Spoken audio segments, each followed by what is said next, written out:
Fíjese que ahorita con el tema del COVID y todo eso, realmente ahí nos dimos cuenta que el aire que estábamos respirando está muy contaminado. Eso por lo menos a mí me afectó mucho mis pulmones. Todavía yo no me he recuperado del todo sufro cuando hace como mucho frío, me da muchísima tos cuando hay demasiado, como cuando uno sale aquí a la Cali y todos esos carros, todo eso, de una vez yo me siento tapada, me siento sin poder respirar bien, camina uno 3 cuadras y ya llega uno fatigado a la casa. Entonces, eso pues denota que la contaminación del aire está bastante complicada y que eso afecta pues la salud de todos nosotros, de las personas, de los animales, de todo. Salud respiratoria, digamos fauna, bien. Yo por acá veo a Ricardo Delgadillo. Sí, muy buenas noches, doctora Laura Santa Coloma. Eh, Hay un principio que lo tenemos en cuenta en nuestro colectivo ambiental, que es el derecho al aire limpio, porque a partir del aire limpio, la calidad de salud es una garantía o es una condición que le permite al ciudadano en cualquier parte del planeta desempeñarse de una manera conveniente, eficaz y productiva. Entonces, el aire que respiramos está completamente vulnerado por todos estos actores y tensionantes que lo han utilizado y sin ningún criterio dentro de una norma, lo expelen a su albedrío. Y como este modelo surge desde el mismo modelo productivo, del modelo de desarrollo, porque son las industrias, porque son los músculos financieros de la economía los que, digámoslo así, dan ese mal ejemplo. Entonces cualquiera de nosotros acelerando, no nos importa el de atrás al que le llega las emisiones de ese motor de combustión, y así sucesivamente en esa cadena se ha vuelto normal, sin ninguna norma realmente que nos comprometa a pensar en el que viene atrás o en lo que voy a hacer, sin pensar cómo estoy afectando el elemento básico de la vida, como es el aire y el agua. Gracias, doctora. El aire y el agua. Pero entonces, recuerden la pregunta, Ricardo, que era, perdón, sí, Ricardo, que es, ¿cómo percibe que el aire afecta la vida? Entonces, digamos, todavía no nos metamos con esos factores grandes, sino esto es como un ejercicio de calentamiento para como pensar un poco cómo respirar me afecta, cómo lo que respiro me afecta o cómo lo que está en el aire de alguna manera me afecta. Eh, Claro, ¿Sí? claro, Es como, doctora, pues cuando yo me levanto, lo ajá. primero que hago es abrir las ventanas para que haya un recambio de aire dentro de mi vivienda, porque es fundamental hacer ese recambio.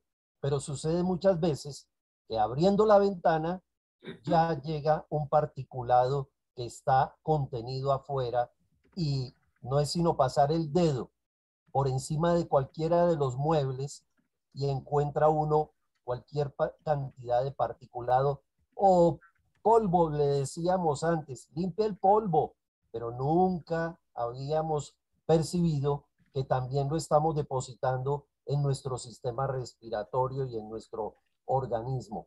Esa es mi forma de cómo empiezo el día. Muchas gracias.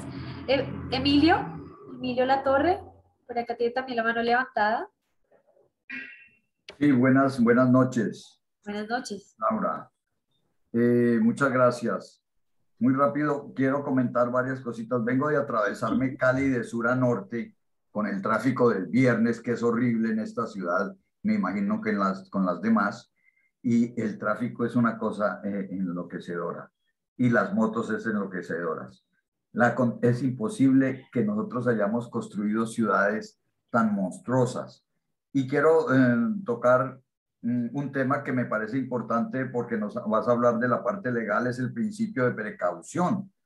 El principio de precaución debería aplicarse en este tema de calidad del aire. Si no tenemos claridad de todo el impacto que está teniendo la contaminación en la salud, en los animales, en el medio ambiente, lo que ha dicho la gente, pues no deberíamos permitir que se emitieran a la atmósfera estos gases contaminantes. Y antes de terminar, ayer hice una preguntita para ver si tú me la puedes explicar con las normas de calidad del aire, que si uno hace una medición puntual, tantos microgramos por metro cúbico, por ejemplo, de PM2.5, ¿por qué la norma nos dice en 24 horas y en un año? ¿Cómo paso de una medición puntual a una norma de 24 horas o de un año? Muchas gracias. Con gusto. Pues, don Emilio, realmente no tengo claras las consideraciones técnicas de por qué 24 y por qué un año. Yo imagino que son rangos diferentes para poder establecer como afectaciones más concretas en el tiempo, ¿sí? Pero sobre todo por razones que voy a explicar ahorita, y es que esto es un problema que parece ser un problema solamente colectivo, pero tiene una incidencia individual importante. Entonces, deme un ratico y de pronto al final como que retomamos. Y por aquí también Kevin levanta la mano, pero entonces Kevin el último y yo ya arranco con la presentación porque si no se nos va a ir todo el tiempo conversando sin arrancar. Kevin. Ya chévere. Entonces, rapidito mi intervención. Bueno, lo que yo puedo decir de cómo percibimos nosotros del aire es que muchas veces se hacen muchas comparaciones entre la comida y el agua cuando se ingiere algo y estamos pensando en nuestro cuerpo, que hay que alimentarnos bien, hay que tener muy en cuenta las sustancias que estamos ingiriendo, pero tengamos en cuenta que la materia tiene estados y el estado gaseoso es uno de estos. Entonces, cuando nosotros tal vez estamos hablando de que hay cierto elemento tóxico en el agua o en la comida, también este elemento se podría encontrar en el aire. Muchas veces no se le da la importancia que requiere el aire, pero en realidad nosotros al inhalar y exhalar en cada minuto estamos ingresando las sustancias que están a nuestro alcance en la atmósfera en la que estamos habitando. Entonces, creo que es importante porque incluso a nivel físico-químico no solo estamos hablando de una mezcla de gases, sino como ya hemos visto incluso antes, trae partículas un poco más gruesas que ya no entran en la categoría de gases, que igualmente están ingresando en nuestro cuerpo y hasta cierto momento forman parte de la circulación, no solo de aire, sino incluso en la parte sanguínea. Por ello, considero que mucho depende también de dónde dónde habita una persona, un ser vivo, para hablar de la calidad del aire de esta persona, de este ser vivo, pero me parece que la mayoría de nosotros que vivimos en ciudades podríamos decir que la calidad del aire es mala. En general está muy supraditada, se podría decir, mejor dicho, infraditada a otros factores, como había dicho antes, en realidad lo estamos consumiendo y lo estamos ingresando a nuestro organismo, pero no se le da el mismo valor, la misma importancia que sí se le da a otras sustancias que también ingerimos, pero bueno, pues deberían estar al mismo nivel. Eso es nada más lo que quería aportar. Muchas gracias. Muchas gracias, Kevin. Pues sí, en definitiva, digamos, el tema de calidad del aire, que ustedes saben que es bastante reciente, que además desde una perspectiva jurídica es casi inexistente porque hay muy pocos litigios que se han generado alrededor del mundo en materia de calidad del aire, pero cada vez, digamos, el tema se va moviendo más. Entonces, hoy quería abrir con este ejercicio porque pues de un lado, en efecto, el tema de medio ambiente siempre está, y en Colombia, de hecho, y creo que en la mayor parte del mundo, la salud ambiental o el derecho a gozar de un ambiente sano o al derecho, digamos, humano que se viene, digamos, ahora también trabajando desde Naciones Unidas para que sea reconocido el derecho a un ambiente saludable, pues incorpora toda esta idea de agua para la subsistencia, de aire para la subsistencia, pero no cualquier tipo de elementos, sino elementos que permitan condiciones saludables. Entonces, justamente la salud parece ser el eje más importante o el derecho más importante sobre el cual los tribunales alrededor del mundo y en Colombia además se han más o menos pronunciado sobre el tema, pero hay algo que es muy interesante también y es que hay otros factores que inciden, o mejor, otros derechos afectados por la mala calidad del aire. En el chat justamente decían, me vuelve loco porque yo uso bicicleta y me vuelve loco como la contaminación que tengo que respirar todo el tiempo. Hay un estrés que se genera además por estar en un ambiente que no genera bienestar, ¿sí? Y lo que decía don Alberto, don Luis, no me acuerdo, que es que uno abre las ventanas y todo se llena de polvo, que en realidad puede ser hollín, material particulado, pues resulta que eso incide en la calidad de vida de uno y eso se traduce en el derecho a una vida digna, en una afectación al derecho a una vida digna. Entonces ya llevamos dos derechos fundamentales humanos, que son la dignidad y la salud, afectados. Pero además, cuando uno piensa en, bueno, y entonces el derecho al aire limpio o el derecho al medio ambiente, digamos, ¿quién se encarga de vigilarlo? ¿Qué autoridades están presentes? Y entonces uno dice, la ambiental, pero si es un problema de salud, ¿por qué no está el sector de salud involucrado? ¿Sí? Pero además uno dice, bueno, ¿y cómo le exigimos al sector de salud o al sector ambiental una mejor gestión? Y pues resulta que los ciudadanos no tenemos información suficiente para hacer eso. Hay un problema serio de acceso a la información y de producción de información suficiente, técnica, para poder interactuar con las autoridades. Y les quiero contar que ese derecho de acceso a la información, porque ese también es un derecho fundamental, está unido directamente al derecho fundamental de poder participar. Entonces, ahí hay 4 derechos ya de base muy sólidos que nos dice la Corte Constitucional. Estos derechos son defendibles a través de acción de tutela, ¿cierto? Pero ahorita vamos a ver que hay dificultades para poder acceder, digamos, a la defensa de un derecho, a la protección judicial a través de la acción de tutela de ese derecho que parecería fundamental, que es respirar aire limpio, porque ¿cómo vamos a sobrevivir si no? Entonces todo el tiempo tenemos que estar sometidos a condiciones de deterioro de nuestra salud para poder sostener el sistema. Y es una pregunta muy compleja porque toda la matriz energética del mundo en general se basa, pues, ¿en qué? Ustedes saben, en economías, pues, de combustibles fósiles. La quema de combustibles fósiles, que es el principal, además, factor también frente al cambio climático. En Colombia, por ejemplo, la matriz energética, que es como cómo se mueve todo, digamos, pues funciona a partir de básicamente el diésel, la gasolina y el carbón, y todo, la quema de todo eso, y el gas. Y la quema de todo eso genera eh, pues emisiones y además material particulado. Y nosotros estamos sometidos a eso. Pero además hay una complejidad y es que como el Estado funciona a partir de eso, porque por eso hay tanta explotación de petróleo y de carbón, si el Estado deja de explotar, pues hay un déficit fiscal que no se sabe cómo manejar. Entonces, y que además no hay mucha voluntad política como de hacer una transición energética, ¿cierto? Entonces, ese es otro debate. Entonces, imagínense cómo se va conectando todo con todo. Y mientras tanto, nosotros tenemos que, como ciudadanos, ver cómo exigimos mejores condiciones de calidad del aire, particularmente, pero no exclusivamente en las ciudades. Por ejemplo, en La Guajira, los guayú tienen unos problemas muy serios por la explotación de carbón.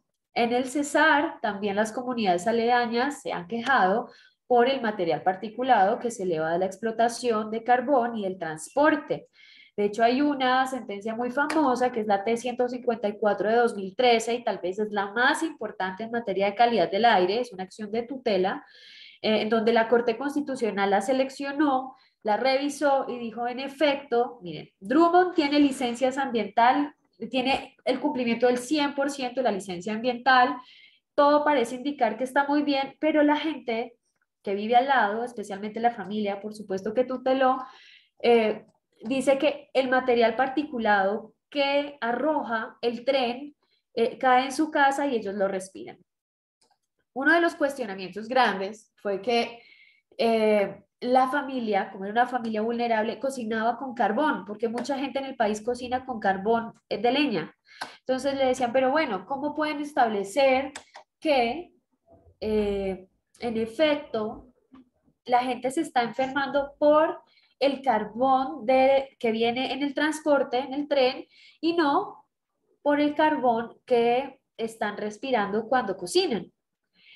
Pero resulta que ahí empieza entonces ahí la Corte Constitucional, claro, dijo, en efecto es probable, pero justamente, y como decía, a mí ya se me olvidó el nombre de quien intervino ahorita, pero justamente como decían ahorita, la Corte dijo, como está el principio precautorio y como no tenemos certeza científica que es de lo que se trata el principio precautorio, entonces Drummond está obligado a adoptar todas las medidas necesarias para contener la elevación del material particulado para no generar ningún tipo de daño y lo obligó como a adoptar unas medidas adicionales a las que ya estaban establecidas en la licencia ambiental.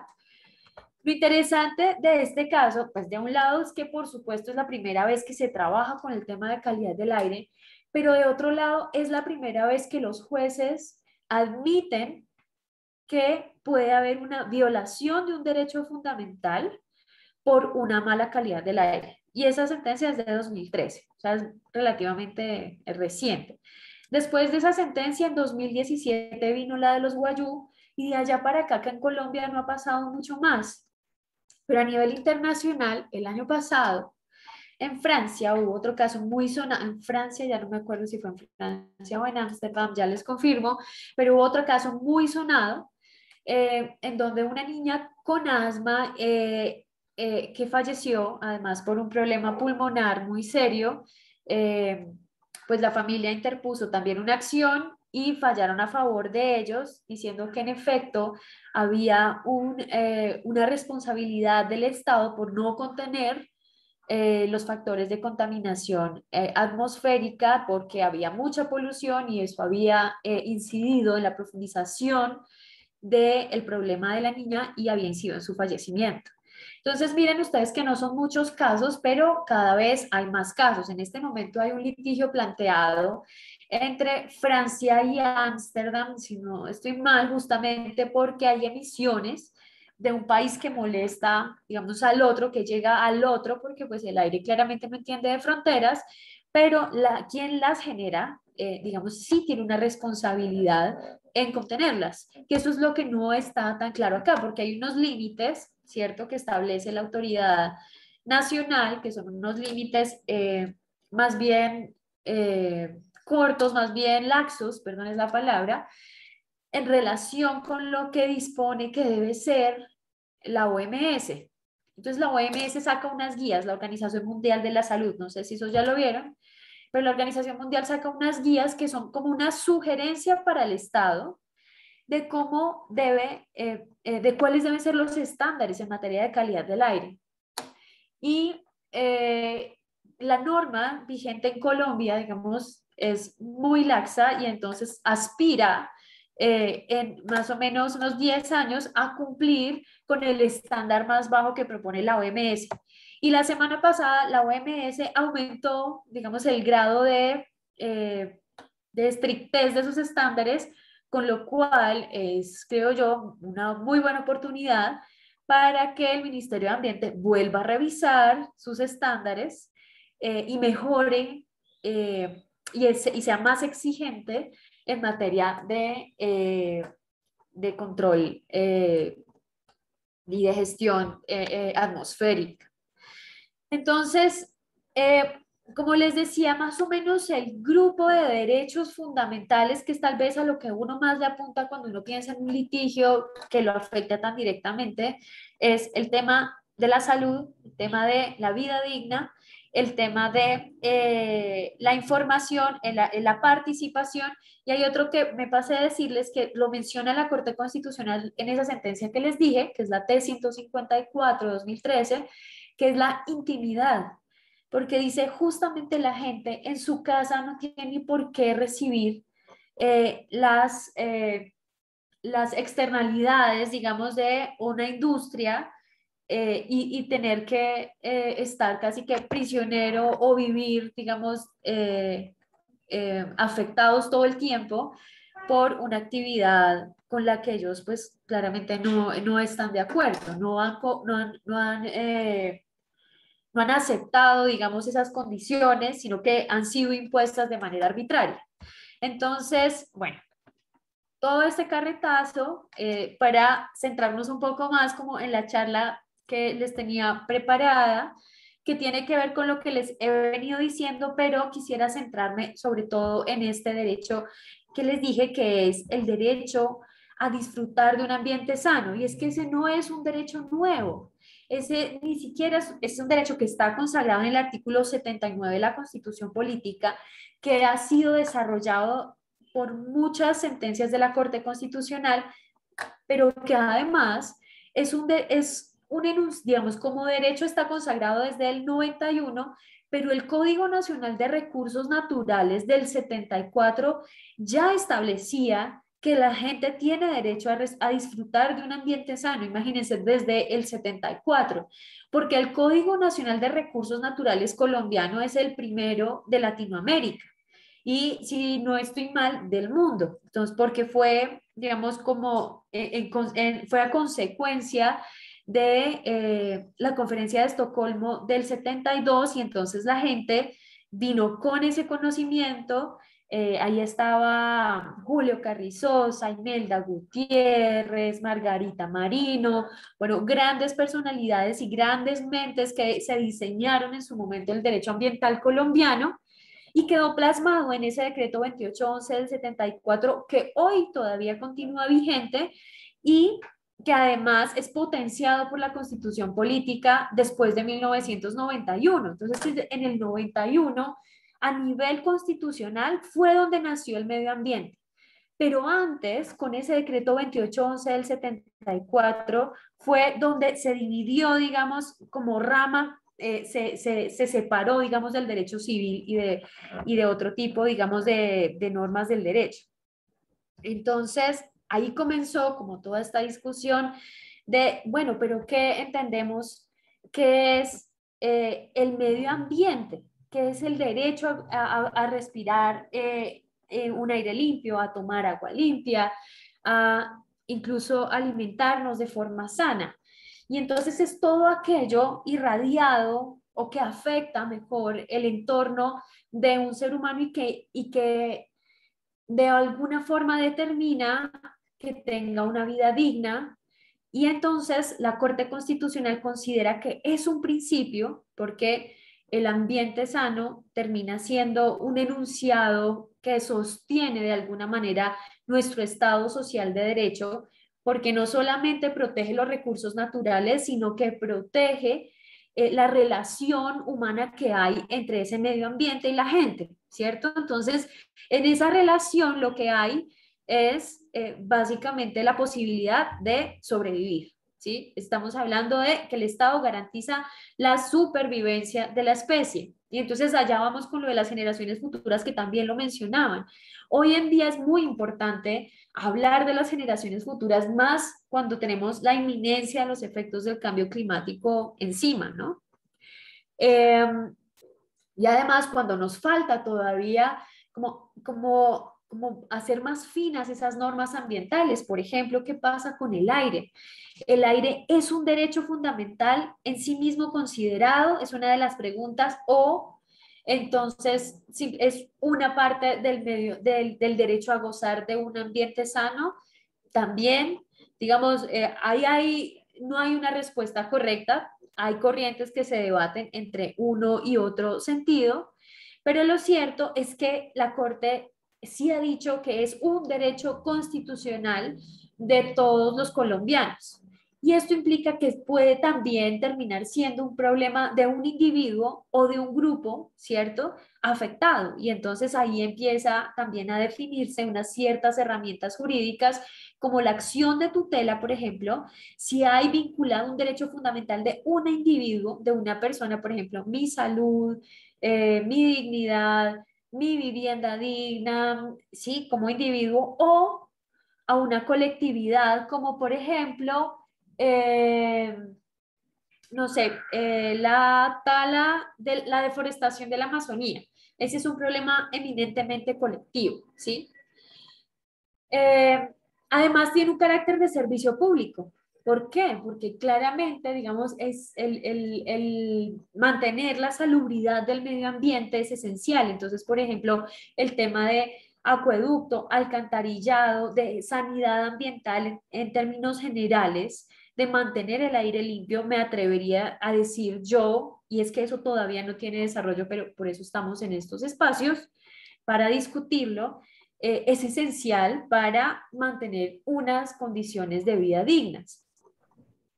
Y además es una prioridad por todo esto dentro de los fines esenciales del Estado, porque pues el Estado sin la garantía de derechos fundamentales no tiene ningún sentido. También quería mostrarles aquí que el Código Nacional de Recursos Naturales además es la norma que consagra de qué es la atmósfera, qué entendemos por atmósfera, que es donde básicamente pues está el aire que respiramos. Y cuáles son esas obligaciones de parte del Estado en relación con la atmósfera. Y entonces, una es el Estado debe garantizar que esa atmósfera se mantenga en condiciones que no causen molestias o daños o interfieran en el desarrollo normal de la vida humana, animal, vegetal y de los recursos naturales. Entonces, miren que acá tiene un concepto súper amplio eh, de atmósfera, de lo que respiramos, que va más allá incluso de los derechos humanos y también protege los animales y las especies vegetales. Pero no porque tenga un concepto como ecocéntrico en términos de defensa, sino que hay unas afectaciones que pueden ser tan graves porque como todos necesitamos oxígeno para vivir, animales, vegetales. Entonces, el Estado tiene una responsabilidad enorme en garantizarla. O sea, pensando, por ejemplo, en ciencia ficción, yo no sé si ustedes han puesto a pensar qué pasaría si. Y entonces yo digo, bueno, ¿qué pasaría si desarrollan, por ejemplo, no, para mí es muy lejos lo que pasó con la pandemia? ¿Por qué medio se transmitía? Por la atmósfera. Se transportaba en la atmósfera. Es muy fácil que haya unos problemas ambientales muy graves a través de la atmósfera, por eso es algo a lo que hay que prestarle atención. Después, también dice este Código Nacional de Recursos Naturales que se prohibirá, restringirá o condicionará la descarga en la atmósfera de polvo, vapores, gases, humos, emanaciones y en general de sustancias de cualquier naturaleza que pueda causar enfermedad, daño o molestias a la comunidad o a sus integrantes cuando sobrepasen los grados o niveles fijados. Y esa es la base, digamos, de lo que hoy nosotros tenemos como norma de calidad del aire, que, o sea, esto lo saca, digamos, en su momento fue el presidente, pero normalmente es una función del Congreso, porque acuérdense que esto era del 74, y viene el Ministerio de Ambiente y lo reglamenta en una resolución, ¿cierto? Que es lo que hoy conocemos como la norma técnica de calidad del aire. Otro artículo que menciona también la relación con la atmósfera, entonces dice, para prevenir la contaminación de la atmosférica, se dictarán disposiciones concernientes a qué, a la calidad que debe tener el aire como elemento indispensable para la salud humana, animal y vegetal, los métodos más apropiados para impedir y combatir la contaminación atmosférica, la circulación de vehículos en lugares donde los efectos de la contaminación sean más apreciables, el empleo de métodos adecuados para reducir las emisiones a niveles permisibles, que es lo que decían ahorita, los filtros, qué pasa con los filtros, establecimiento de estaciones o redes de muestreo para localizar las fuentes de contaminación atmosférica y detectar su peligro actual o potencial. Y entonces, cuando viene, por ejemplo, la Secretaría de Ambiente en Bogotá o la Autoridad Ambiental en Medellín, en Cali, en las principales ciudades y establece algunas estaciones oficiales de monitoreo, lo que mide es un espectro generalizado de cómo está la calidad del aire, ¿cierto? En ciertos sectores de la ciudad. Pero hay un problema importante y es que no todos respiramos el mismo aire. Ahorita de justicia justamente salió un libro que se llama La desigualdad que respiramos. Yo les voy a pasar el link en un momento, porque lo que constatamos es que hay un problema, una correlación entre las zonas más contaminadas y las zonas más vulnerables, hablando en términos de desigualdad socioeconómica. La gente más pobre es la que peor aire respira. Y eso es muy preocupante porque tras de que ya tienen un montón de vulneraciones, pues también les toca cargar con toda la infraestructura del ordenamiento del territorio que hace que las peores condiciones se concentren en ciertas zonas. Por ejemplo, en Bogotá, no puedo hablar de las otras ciudades, pero en Bogotá es un caso paradigmático, que tiene la peor calidad del aire. Entonces piensen ustedes, por ejemplo, en el suroccidente, para los que no son de Bogotá, el suroccidente de Bogotá concentra como las centrales de acopio, las vías de entrada de la mayor cantidad de camiones de carga a la ciudad, que son los más contaminantes. Toda esa contaminación y además también concentra buena parte de las fábricas y entonces toda esa contaminación se concentra en esa zona de la ciudad, que a su vez, como les decía, es de las zonas de más pobreza. Y esto no lo miden las estaciones de monitoreo. Miden sí la calidad del aire, pero estas correlaciones que se están haciendo entre pobreza y desigualdad, por ejemplo, todavía no están muy claras. ¿Por qué? Porque como las estaciones de monitoreo miden unos rangos muy amplios de contaminación, no saben, por ejemplo, qué pasa alrededor de una vía donde transita, que es muy larga y transitan muchos, por ejemplo, camiones de carga que son muy viejos, que no tienen filtro, que usan diésel, y no se puede medir específicamente cómo opera el fenómeno dentro de las zonas, dentro de las viviendas que están afectadas, digamos, por ese corredor vial.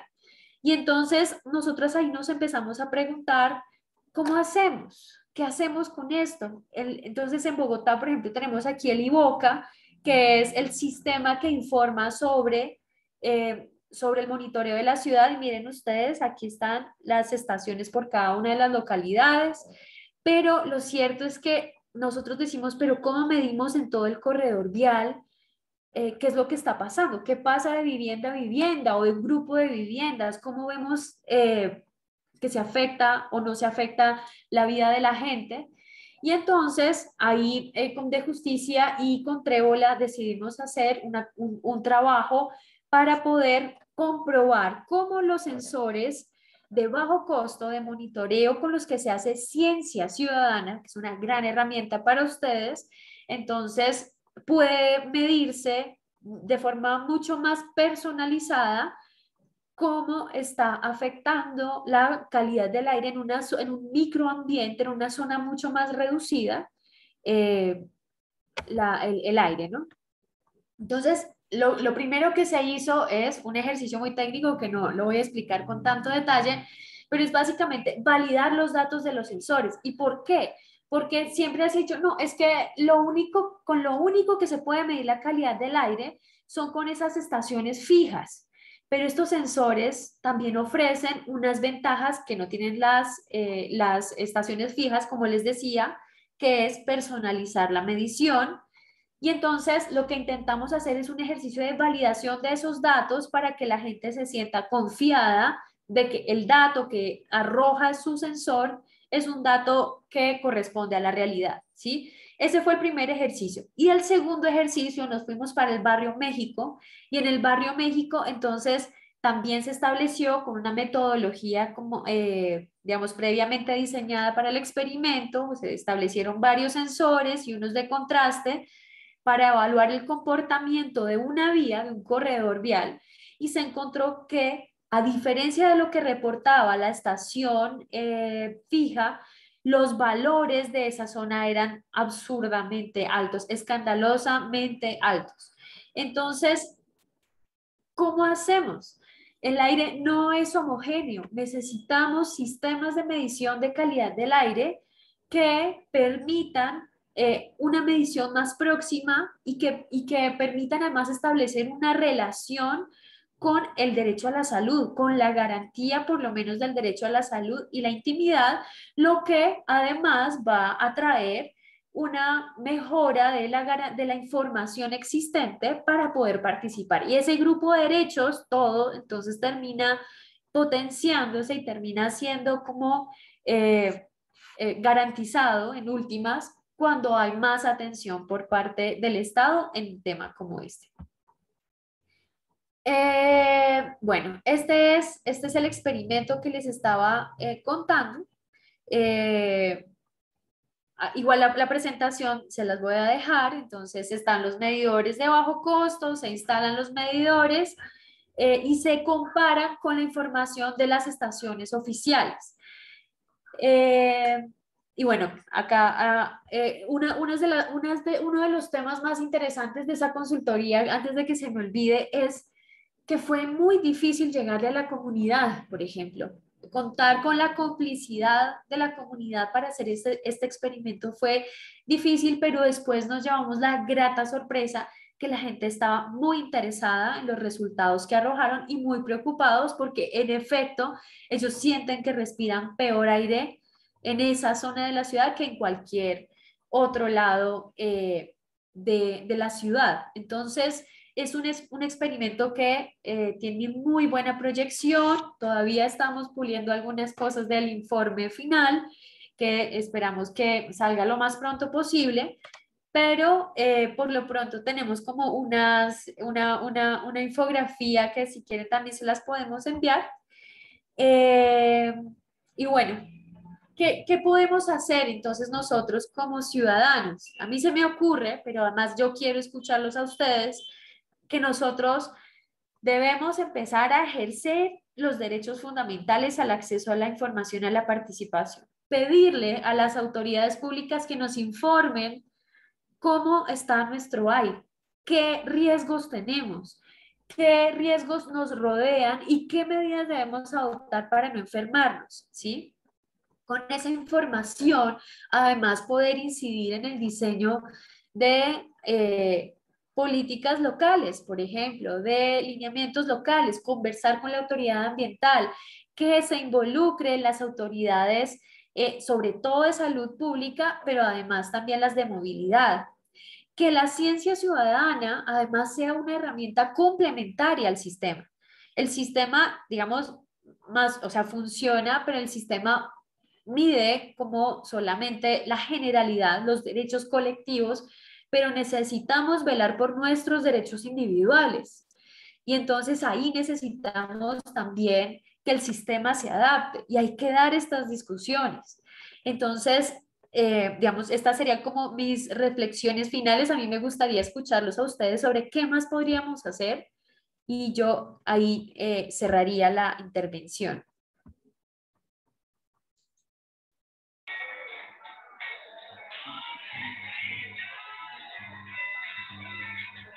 Yo veo a Luis Albert, no, perdón, está José Germán Arevalo. Yo no sé si Kevin volvió a levantar la mano o se te quedó arriba. No, yo la levanté, Luis Alberto Cortés.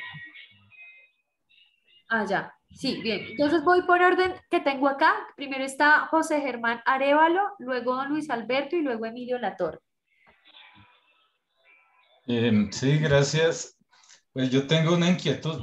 Nosotros aquí en Fontibón tenemos instalados 5 equipos de este de bajo costo, pero tenemos una problemática que es los olores ofensivos. Este equipo no detecta esos olores ofensivos, entonces no tenemos cómo sustentarle, sea como un mecanismo para presionar, aunque sí hemos solicitado, pues se hizo la solicitud del PRIO, que es el Plan de Regulación de Olores Ofensivos, y pues supuestamente están en el proceso de establecer ese PRIO, pero sí, pues vemos la limitante que ya son olores ofensivos, que no hay un equipo como medirlo.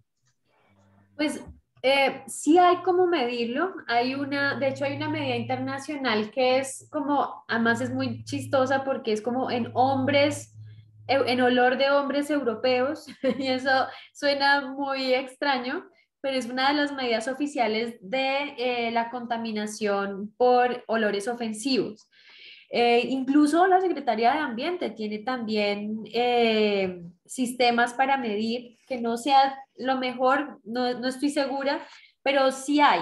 Lo que yo creo es que hay que buscar justamente cómo comunicarse con las autoridades para que, por favor, vengan y ejerzan su labor de servicio público y evidencien cuáles son los problemas para poder buscar las soluciones, ¿sí? Que es porque en materia de calidad del aire la gente dice, sí, no, huele horrible, pero pues ya estamos como acostumbrados, el caño sí huele horrible, pero pues no, el problema es la contaminación del agua. No, también el olor ofensivo que hace parte del derecho a la intimidad de la gente, ¿sí? Cuando, por ejemplo, el relleno sanitario de Doña Juana se vino encima, uno de los problemas graves era justamente el olor ofensivo y hubo necesidad de reparar a mucha gente por esa afectación. Eh, por aquí está don Luis Alberto. Pero ¿cómo se buscaría esa reparación? Porque sí nos interesa buscar ese mecanismo. Digamos, para mí sería una acción, si se puede identificar la gente, digamos, si ustedes están buscando una indemnización en plata, que es difícil, esa es la de doña Juana, por ejemplo, que todavía no se ha indemnizado la gente 20 años después, es muy difícil porque probatoriamente es difícil. Eh, Ese se llama una acción de grupo, donde hay un grupo de personas afectadas, ¿sí? Pero también pueden acudir a la acción popular. Nosotros tenemos una acción popular, pero ha estado estancada más de un año. Son más demoradas, le digo. O sea, una acción popular puede durar tranquilamente 3 años en primera instancia y otros 3 para la apelación si hay. Es muy demorado. O sea no, que nosotros no queremos reparación en plata, sino que quiten el horno crematorio de al pie de las comunidades. sí, esa es una acción popular, salvo que haya, por ejemplo, una persona enferma, podrían intentar incluso una acción de tutela. Con estas herramientas de las que hemos hablado hoy, como alegando el derecho a la salud, pero hay que mostrar la afectación y ahí hay un problema con los jueces. Y es que los jueces dicen, demuéstreme que usted está enfermo por el horno, por las consecuencias de las emisiones del horno crematorio. Es difícil, ahí es muy difícil, pero no es imposible. Por la sentencia que les digo, la T-154 de 2013, que ahí dice, mire, hay una causalidad, una probabilidad alta de que eso sea, y hay que aplicar el principio precautorio, para eso está. Entonces uno podría intentar incluso una acción de tutela en ese sentido. Puede que no salga, pero la acción de tutela es bastante más rápida que la acción popular, aunque la acción popular pues seguramente va a ser mucho más integral por el alcance, ¿sí? Así como que le puedo decir muy por encima. Bueno, ahora sí, don Luis Alberto. Pues yo considero que para poder que nosotros se nos cumplan todas esas normas y poder que la situación, el Estado verdaderamente regulen como debe de ser y cumplir con unos aires más limpios y con una atmósfera que verdaderamente nos favorezca. Tenemos que organizarnos. Lo que pasa es que nuestro pueblo no se organiza. La gente cuando tiene los problemas es que ahí sí comienzan a protestar. No, hay que organizarnos, hay que hacer comités donde verdaderamente se exija al Estado que cumpla todas las normas y los decretos y las leyes que están regulando el medio ambiente.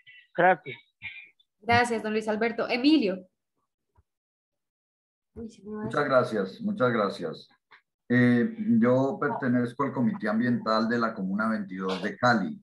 Explico muy brevemente que cada comuna de Cali tiene un comité ambiental de ciudadanos, que no somos pagos, y que procuramos el bienestar ambiental de la comuna. Como parte de lo que estamos haciendo, propusimos desarrollar un observatorio ambiental para la comuna. Y el DAGMA, que es la Autoridad Ambiental de Cali, nos asignó unos recursos importantes para esto por 3 años. Por eso yo estoy aquí en este curso tratando de aprender. Entonces quiero decirles ese marco importante porque lo que queremos es hacer un observatorio ambiental con ciencia ciudadana y eso es principalmente, pero no solo para aire, ruido, olores ofensivos, sino residuos sólidos, ordenamiento territorial, movilidad sostenible, recursos hídricos y otros temas. Entonces quería comentarles eso como contexto, pero vuelvo sobre la pregunta que hice anteriormente, que le planteé a Laura, y es la normatividad. Laura nos mostró una normatividad cualitativa, el Código de Recursos Naturales, pero hay otras también en calidad de aire. Y la cualitativa uno lee eso y dice, no, aquí están las herramientas, ¿sí? Pero hay una información cuantitativa que son los límites permisibles. Y entonces la pregunta nuevamente es cómo interpretamos esos límites permisibles, porque si yo hago una medición en un momento, ¿cómo veo si está cumpliendo esos límites permisibles de 24 horas o de 1 año? ¿Sí? O si las veces que se sobrepasa una norma. ¿Cuántas veces se sobrepasa la norma en 24 horas o en 1 hora? Pues don Luis Alberto, yo ahí le tendría que decir lo que hay que averiguar, mejor no lo que hay que averiguar, lo que hay que controlar es cómo la autoridad ambiental está leyendo los resultados que ellos mismos reportan, porque no en todas las ciudades hay estaciones de monitoreo para medir exactamente eso. Laura, ¿me dejas terminar? Es que si no sabemos manejar la normatividad y llevamos nuestros sensores de bolsillo de bajo costo y estamos midiendo cómo conversamos con la autoridad y con las autoridades para poder hacer una demanda. Y entonces ahí va mi punto final que yo quería señalar es primero que no podemos separar calidad de aire de ruido y de olores ofensivos. Por eso yo ya he señalado en este curso que el ruido tiene que integrarse porque tiene muchas características similares y hay una normatividad especial. Y entonces, para terminar, ¿cuáles son las herramientas que tenemos los ciudadanos? Entonces tú dijiste la acción popular, pero se demora 6 años, el derecho de petición. ¿Qué hacemos con esas normas y por qué no proponemos cambiar esas normas para que sean más expeditas? Y finalmente lo que me decía mi compañero al final, que lo apoyo completamente, es ante la falta de respuesta del Estado, pues el activismo, unirnos y protestar pacíficamente, pero con todas las herramientas jurídicas, y por eso es tan importante tener claridad sobre la norma y cómo se interpreta. Gracias. Don Emilio, justamente lo que les estoy planteando es que la norma es supremamente débil. La ciudadanía está en una posición muy difícil porque no hay normas. Entonces, por eso la sentencia T-154-2003 es tan importante, porque es lo mejor que hay para la defensa inmediata de los derechos, que es lo que le he tratado de decir. Los derechos humanos es tal vez en este momento la mejor herramienta y la mejor apuesta para defender.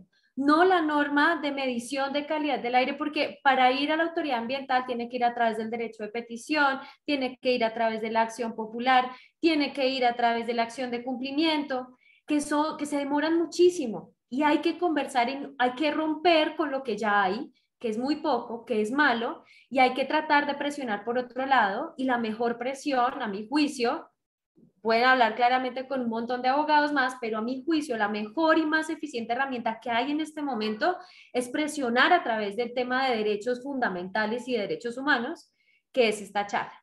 Bueno, yo, digamos, me toca cortar las intervenciones acá. Si quieren, escriban en el chat y yo les voy contestando, porque vamos a darle paso a el siguiente invitado, que, espérense, yo les cuento que está... ¿Por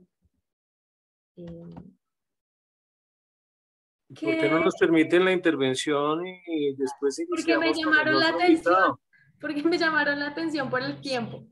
Entonces, si quieren, al final hay un espacio para que podamos retomar de nuevo, pero para mantener, digamos, el orden que llevamos, ¿sí? Para también respetar el tiempo de las otras personas que intervienen.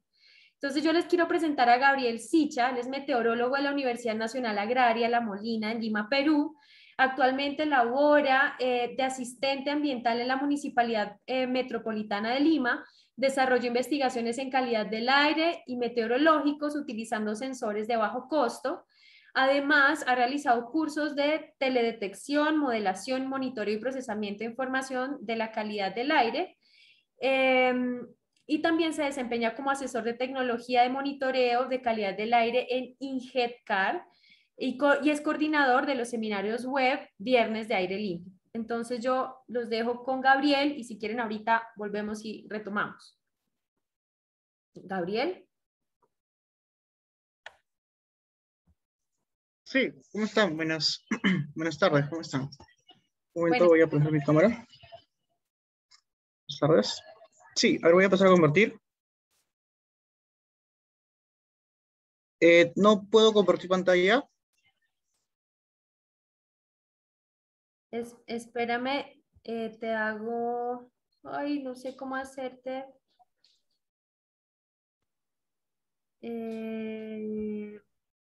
Cierra tu compartir de pantalla, Laura. Cierra tu compartir pantalla. ¿Y cómo lo cierro? ¿Ustedes me están viendo? Como está abierto el tuyo, entonces busca el modo donde ya dejar de compartir. Sí, ya dejé de compartir, pero lo que no encuentro es cómo habilitar a Gabriel, Albita. Ah, ya. Ya se habilitó. Es cuestión de coordinador. Ajá. Ya está. Ahora sí, bueno, primero que nada, acá buenas noches, acá en Lima, Perú. Veo que está bastante intenso el tema de la conversación sobre qué hacer con los asesores low cost. La verdad es que como es un tema bastante nuevo, se entiende, ¿no? Que es algo que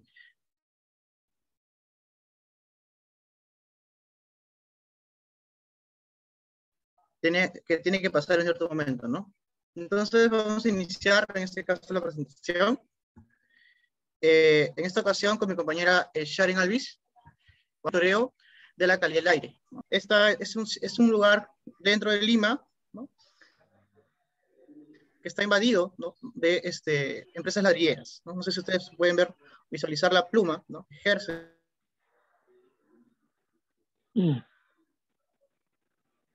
esta contaminación. Ese es un problema de años, ¿no? Es un problema bastante intenso. Vamos a contar esto. ¿Cómo inicia la historia? ¿Cómo nace? Esto nace prácticamente desde la academia, desde la universidad, ¿no? De cómo medir la calidad del aire.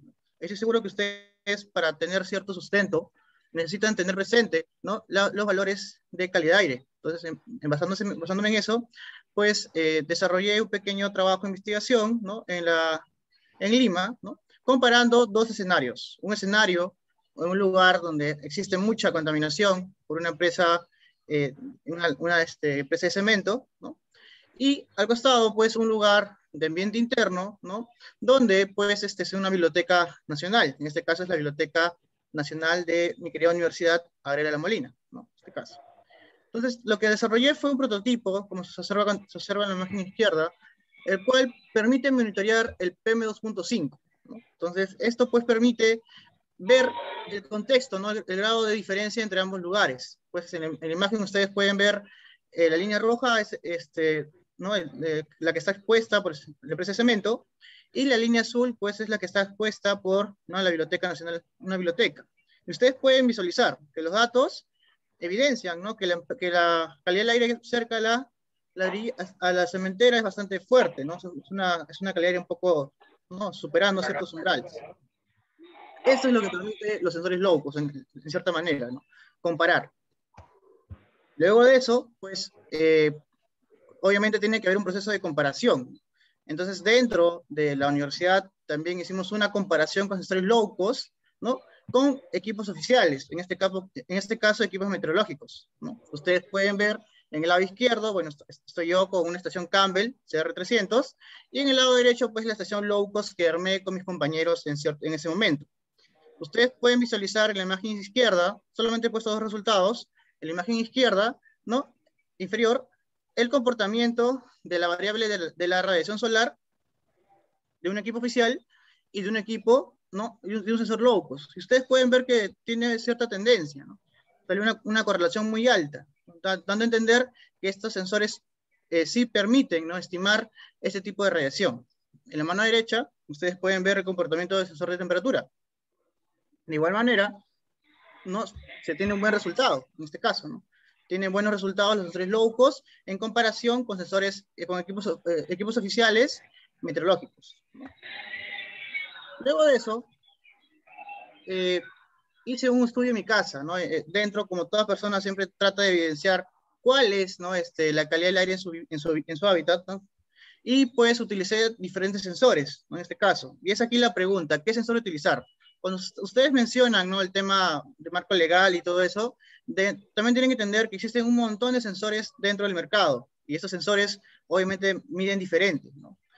La mayoría de sensores low cost sobreestima los valores referenciales, ¿no? Sobreestima bastante. Entonces, acá hice una comparación de dos sensores, de dos marcas, que en este caso es el PlanTower y el Sensirion, que son sensores que he manejado, ¿no?, donde he evidenciado, pues, que los sensores PlanTower sobreestiman demasiado, ¿no? En este caso duplican, ¿no?, los valores sobre un sensor Sensirion, ¿no? Entonces, acá ya puedo manejar, puedo ver, ¿no?, qué sensor recomiendo utilizar para tal vez algunos estudios, algunas investigaciones, ¿no? Además, pues ustedes, acá en Perú existe un decreto supremo, ¿no?, donde se establece, pues, el Protocolo Nacional de Monitoreo de la Calidad Ambiental del Aire. Esto quiere decir que ya tenemos un soporte mediante este decreto que nos permite utilizar sensores low cost para evaluar la calidad del aire. Sin embargo, requiere ciertas condiciones de uso, ¿no? Asimismo, pues también como grupo hemos desarrollado, pues, el primer monitoreo móvil de calidad del aire en Lima con sensores low cost, en este caso en la provincia de Lima, ¿no? Hemos recorrido, pues, Lima Sur, Lima Este, Lima Centro y Lima Norte, ¿no? Evidenciando, pues, que en este caso Lima Este, pues, es el lugar de peor calidad de aire, ¿no?, en todo Lima. En este caso hemos usado sensores ya con mucha recomendación, un poco mayor precisión respecto a los demás, ¿no? Y pues eso nos permite tener cierta línea base, ¿no? Además, ¿no?, hemos desarrollado investigaciones para poder tener líneas bases de calidad de aire en las lomas de Pachacamac. Estoy seguro que ustedes no tienen presente que es una loma. Una loma es un lugar aislado, es una isla verde, es una isla verde donde existe mucha flora y mucha fauna que permite, pues, una adecuada, ¿no?, lugar de turismo y muchas cosas más, ¿no? En este caso, nosotros, con ayuda de la ciudadanía, ¿no?, hemos logrado instalar un equipo, con ayuda también, en este caso, de Canario, para poder medir, ¿no?, y tener a largo plazo un valor referencial de la calidad del aire en Pachacamac. Sharon. Gracias, Gabriel. Hola, ¿qué tal? Antes que todo, buenas noches. Mi nombre es Sharon Alvis y voy a estar apoyando en esta parte de la presentación a mi compañero Gabriel Sicha. Me disculpo de antemano por no poder encender la cámara, tengo algunos problemas ahí con la computadora, pero yo les quería comentar acerca de los nuevos retos que tenemos, ¿no? Y para eso les quería hablar un poco de repente algunos de los afectados que no nos damos cuenta, ¿no? Por ejemplo, en este caso les quiero hablar de la infancia. No sé si ustedes sabían que 1 de cada 10 muertes de niños menores de 5 años es a causa de la contaminación del aire. Este dato es un dato mundial de la OMS del año 2018 y es un dato bastante fuerte que refleja justamente lo que nos comentaba la ponente anterior, que al final los más vulnerables terminan siendo los que no pueden defenderse, ¿no? En este caso, pues los niños. En el caso de Lima, ya hay un estudio que menciona que el 4% de la mortalidad es causada también por la contaminación del aire, un enemigo que normalmente nosotros no percibimos. Incluso, aun cuando nosotros pensamos que los niños están a salvo en el vientre de sus madres, en realidad la contaminación del aire también puede atravesar la placenta materna. Esto es algo muy, muy peligroso, es un tema un poco nuevo en general alrededor del mundo y que no se está tomando en cuenta, ¿no? Y nosotros creemos que es un tema importante para tocarlo y para aplicar, ¿por qué no?, los sensores low cost en este caso. Nos hacemos una pregunta. La pregunta es que sabemos que esto no va a cambiar por sí solo. Como ya se mencionaba, necesitamos la colaboración de todos, del gobierno, de la misma ciudad para poder presionar, de los mismos ciudadanos en este caso, para poder presionar a que las cosas sucedan. Siguiente, por favor. Y nos preguntamos también cómo afectan la calidad del aire a los niños y niñas. Siguiente, porfa. Podemos ver que se ven afectados con infecciones respiratorias, accidentes cerebrovasculares, enfermedades cardiovasculares, cáncer pulmonar y, como ya mencioné, también riesgo en el embarazo, ¿no? Esto es porque, como sabemos, los cuerpos de los niños se están desarrollando. Órganos como el cerebro y los pulmones siguen creciendo incluso hasta la adolescencia. Entonces, la contaminación del aire afecta sin duda este crecimiento.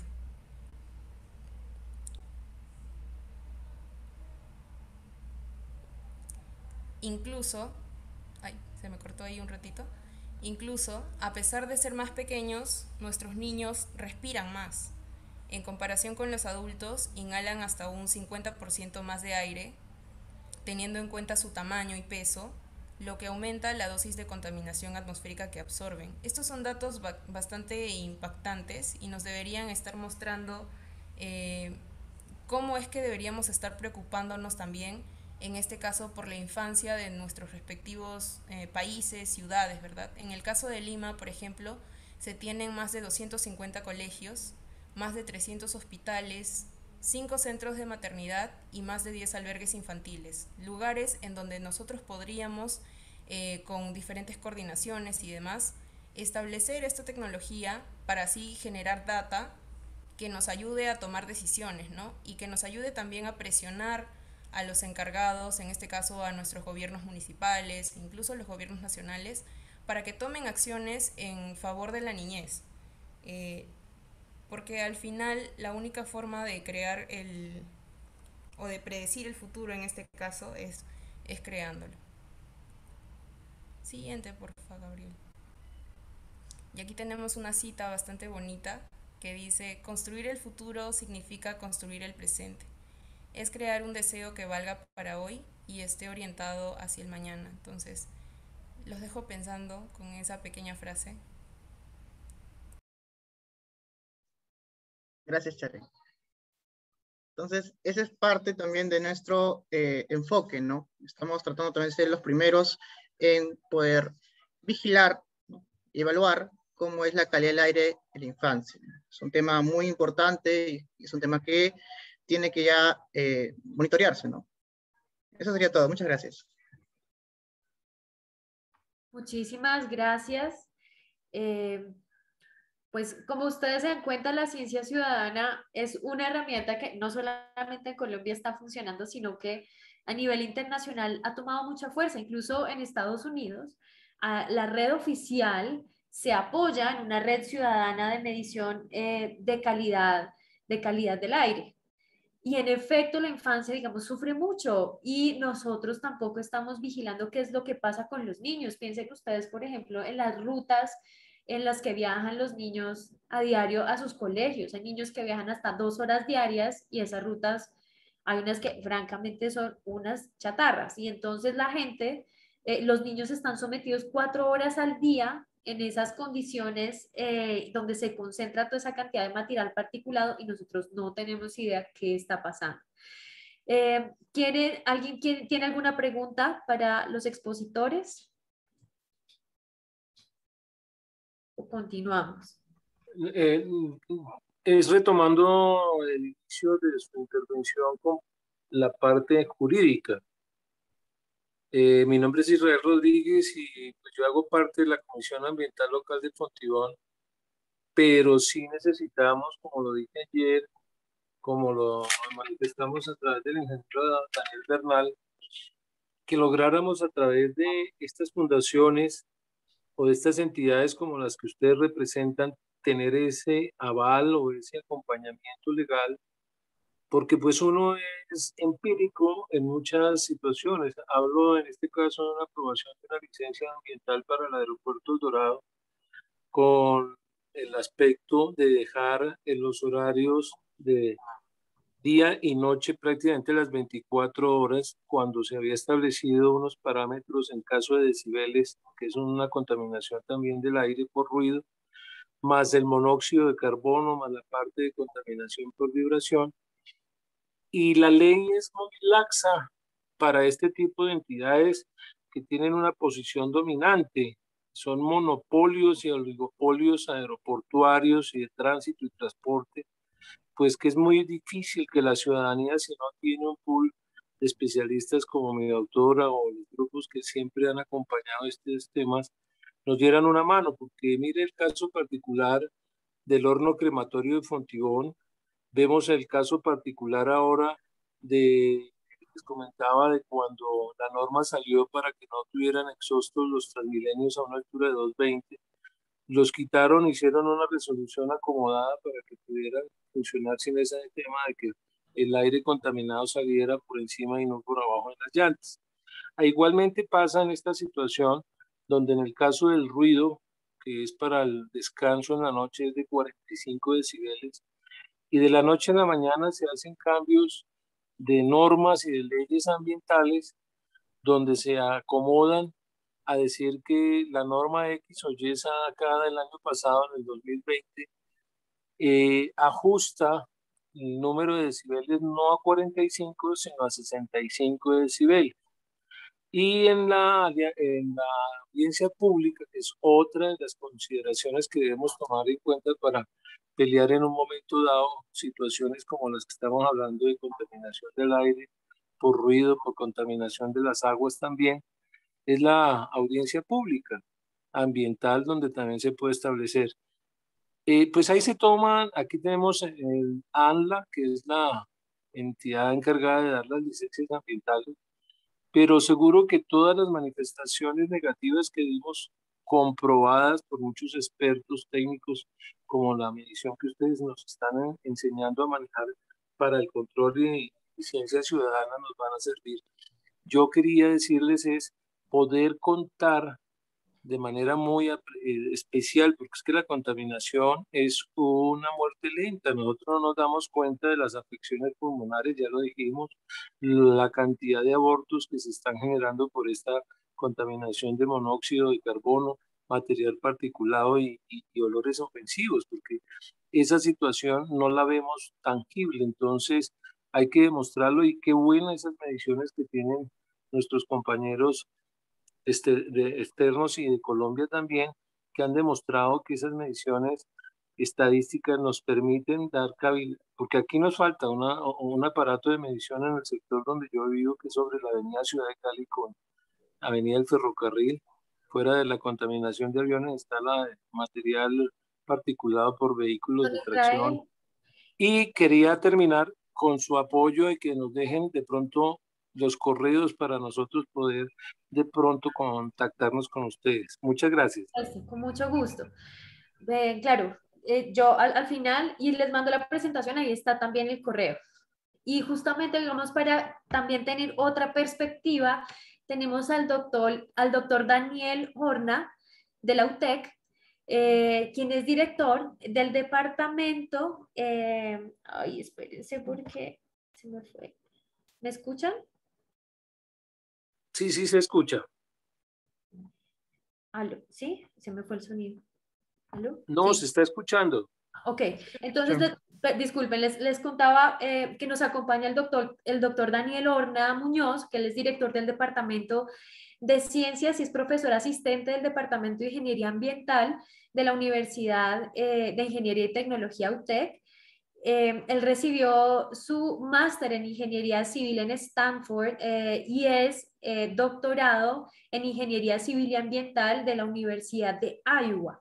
Su investigación se enfoca en el estudio de la influencia de edificaciones en los patrones de contaminación atmosférica en ambientes urbanos, interacción, vegetación, calidad del aire o en procesos de creación de niebla y neblina, lo que para la discusión particular de material particulado nos viene muy bien. Así que, doctor Daniel, muchas gracias, bienvenido.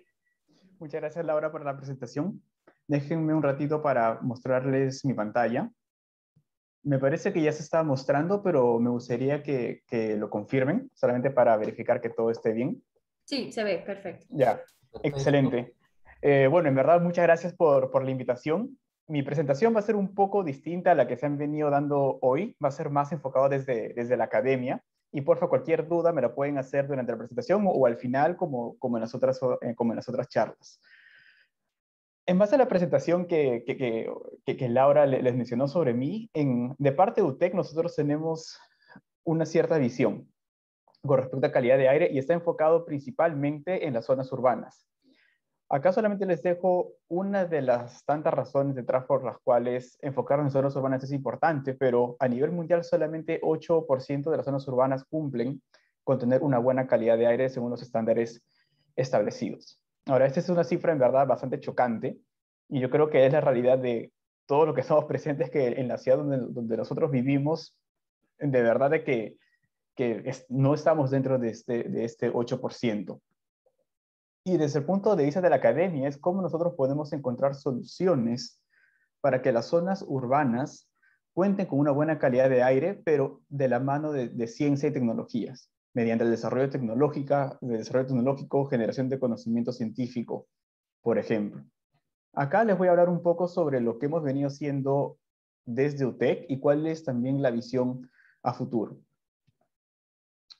En esta imagen que les estoy mostrando, fue el primer sensor que nosotros desarrollamos para poder medir la calidad de aire en distintos puntos de la ciudad. Fue un sensor de bajo costo, ese es el primer prototipo, y nos permitió medir en distintos puntos de una manera bastante accesible.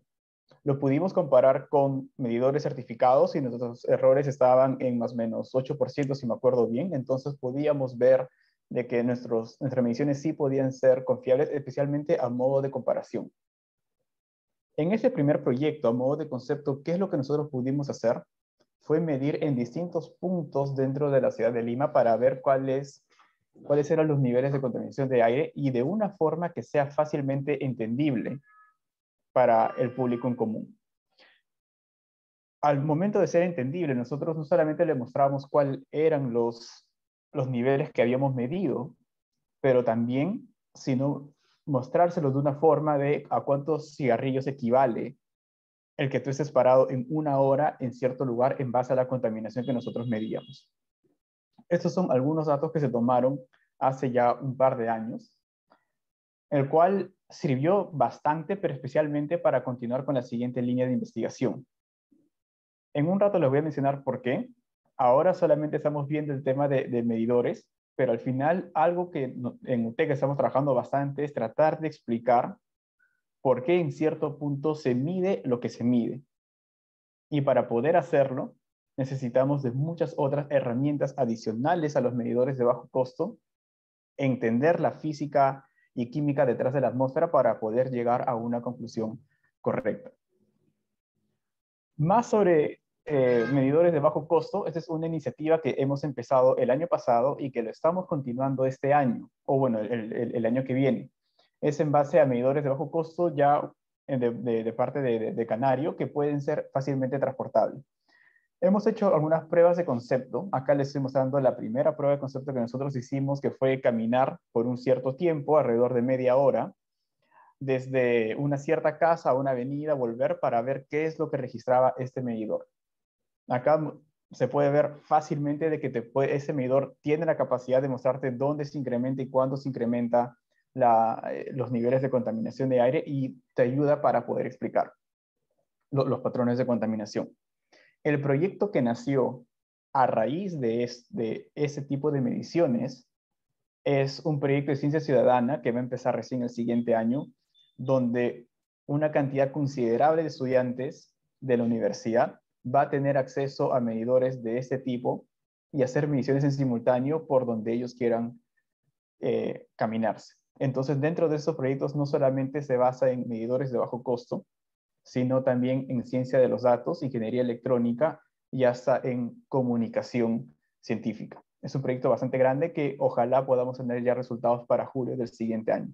Pero la idea es tener en el orden de cientos de estudiantes con estos sensores midiendo en simultáneo en la ciudad. Volviendo al proyecto inicial, acá les quiero mostrar una imagen sobre lo que nosotros pudimos encontrar, y es en base a esta imagen que una línea de investigación bastante interesante se abrió.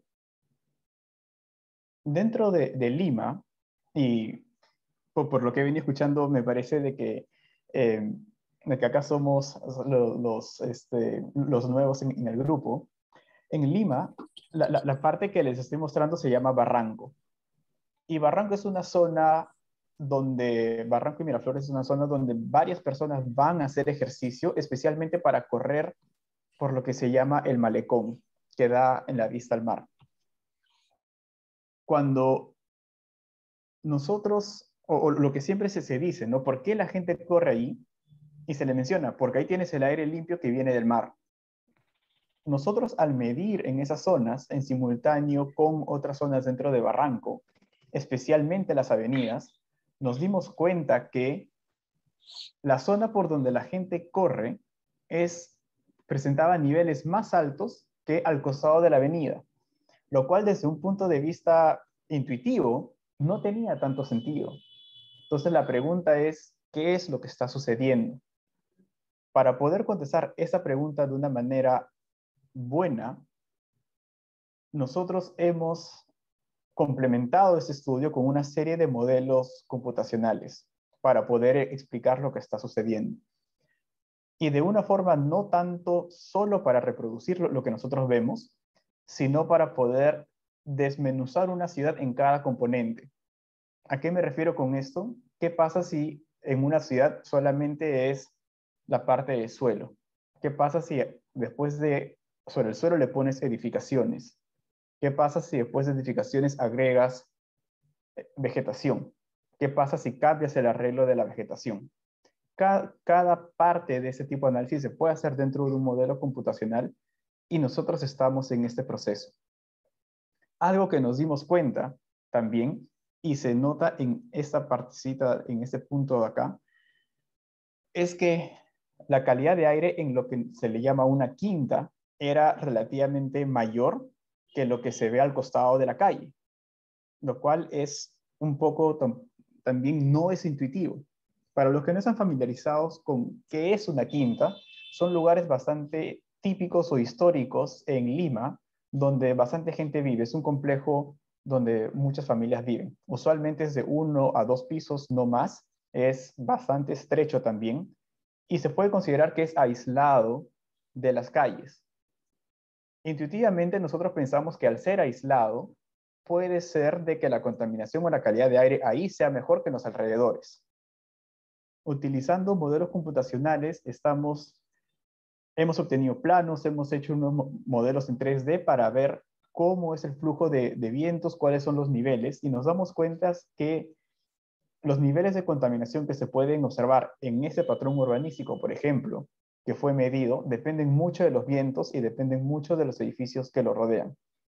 Pero para ese caso específico, justo por ese arreglo o esa combinación de factores, la contaminación de aire va a ser peor que si estuvieras al costado de la avenida. Y esos son temas que usualmente no se dicen o que ni siquiera se estudian porque no se sabe cuál puede ser el efecto. Nosotros estamos ahí. Y también estamos desarrollando planes sobre cómo se debería instalar o poner vegetación alrededor de ese tipo de patrones urbanísticos para mejorar la calidad de aire. ¿Cómo estamos haciendo esto? Aparte, y después sobre un poco de cómo más, una pregunta que también estamos contestando es exactamente qué es lo que mide un sensor cuando se instala. Es bien fácil llegar a decir, el sensor mide esto y la contaminación es tal, pero apuntar el dedo a decir, es la concentración o el contaminante que el sensor mide viene X porcentaje de tal lado o Y porcentaje de otro, es mucho más complicado.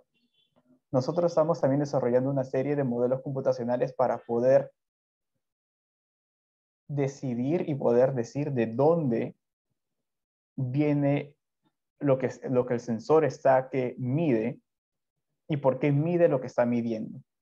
Algunos resultados iniciales ya nos dicen que según estos modelos, por ejemplo, tenemos un error de menos del 15%, lo cual para una prueba inicial es bastante aceptable. Pero al mismo tiempo nos dice de que lo que el sensor mide, por ejemplo, no es representativo de una zona igualmente distribuida alrededor de este.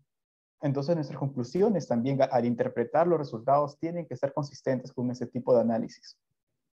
Estamos realizando muchas otras pruebas más para poder determinar para cada medidor certificado exactamente qué es lo que mide y estamos todavía en ese proceso. ¿Qué más estamos haciendo? Estamos apoyándonos bastante en base a tecnología. Nosotros tenemos un LiDAR de viento, el cual se puede entender como una estación meteorológica, pero en base a láser se mide vientos hasta 200 metros de forma automática. También levantamos las imágenes o cómo las edificaciones se ven hasta los árboles, utilizando fotogrametría en base a drones y con LiDAR terrestre para levantar nube de puntos.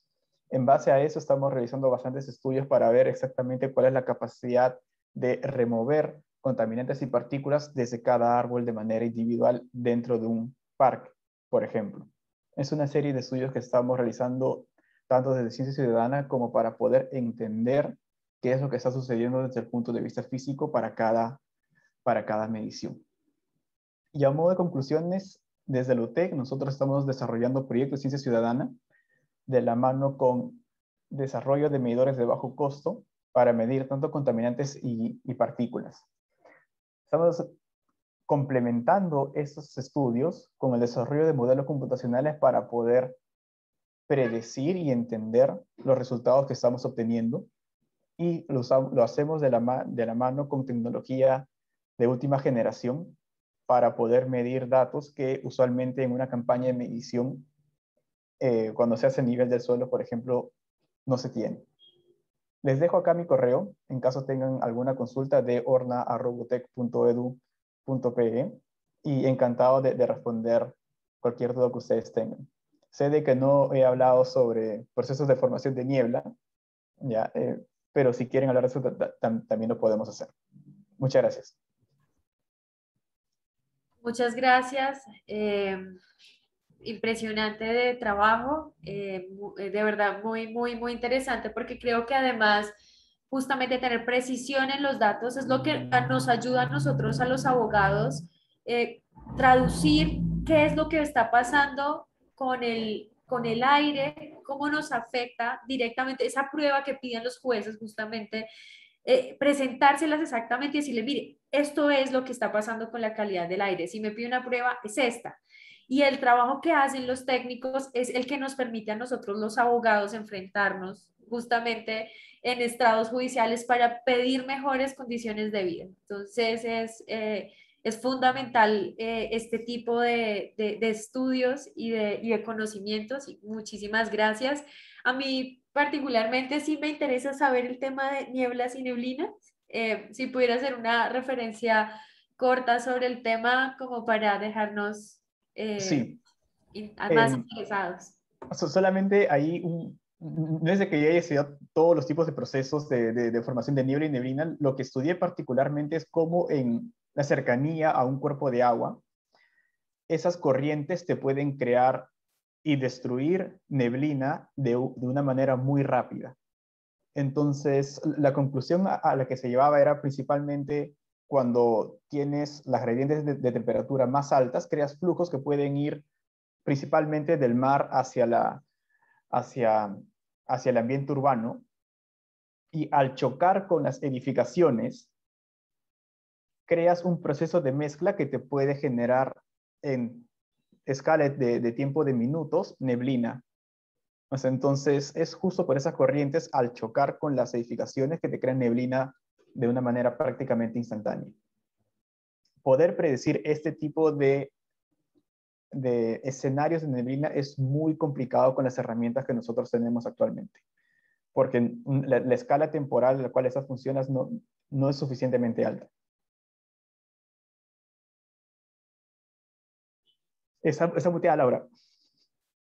Sí, gracias. No, muy interesante. Muchas gracias, Daniel. Quisiera abrir al público preguntas para nuestros dos panelistas. No sé, quisieran saber más como de sus experiencias particulares y cómo esto, digamos, por ejemplo, se ha traducido en acciones de gestión ambiental concretas. Bueno, no sé, por lo pronto se me ocurre como esa pregunta disparadora o cómo podría concretarse, digamos, estos estudios y estas experiencias, o cómo podría, digamos, acercarse uno a la autoridad ambiental para integrar este conocimiento con, digamos, como el seguimiento tradicional de la calidad del aire que hacen las autoridades ambientales. No sé, les dejo esa pregunta así a Ruby y a Daniel. Y por favor, los participantes, bienvenidos con sus preguntas. Me parece que Rudy, lo estoy buscando en el chat, ya no está. Rudy se fue. Pero me adelanto a darte una respuesta al menos desde el punto de vista de la academia. Nosotros siempre buscamos trabajar bastante de la mano con el Estado. Entonces, el ente que, por ejemplo, monitorea calidad de aire a nivel de Lima y del Perú se llama el CENAMI. Nosotros tenemos una colaboración con ellos bastante estrecha, y no solamente en calidad de aire, sino también en otros aspectos como climatología, como hidrología. Siempre estamos trabajando de la mano. Y en muchas áreas, desarrollo tecnológico, transferencia de conocimiento, que es algo bastante importante. Participamos en varios proyectos y propuestas de investigación juntos, y siempre hacemos que, si que nosotros encontramos algo, lo conversamos con ellos y estamos siempre, se puede decir, en ping-pong, iterando, porque es bastante importante. No solamente transferencia de conocimiento, sino de que al menos en Perú hay, se puede decir, lo equivalente a una mesa académica de parte de esas instituciones, donde invitan a universidades para que participen y den opiniones y recomendaciones sobre cómo se pueden mejorar los temas.